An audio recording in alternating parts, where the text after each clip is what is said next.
弟兄姊妹，我哋好感謝神嘅恩典，我哋開始靈修3分鐘新嘅系列。我哋嘅題目係講到傳道書中精彩生命嘅訊息。今日我揀嘅經文係記載喺傳道書第1章1到2節。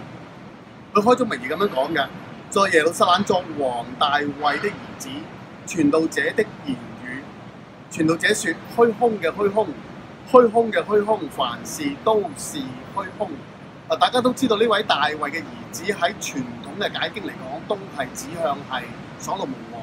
弟兄姊妹，傳道書可以咁講，係所羅門王喺佢年紀大嘅時候，佢人生嘅懺悔錄。今日講到佢話虛空嘅虛空，虛空嘅虛空，凡事都是虛空，好似好沉氣。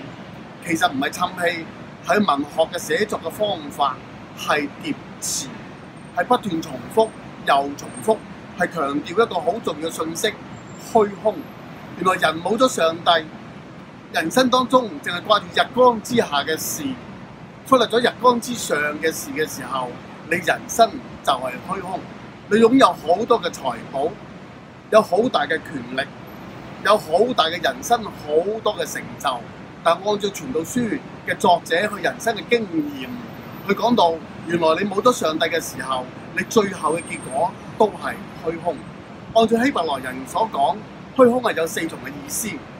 當你冇咗上帝嘅時候，你人生係好短暫嘅，你人生係冇意義嘅，你人生係空洞嘅，你人生係荒謬嘅。所以弟兄姊妹，原來虛空呢個字喺聖經裏邊，喺希伯來嘅文化裏邊係非常之豐富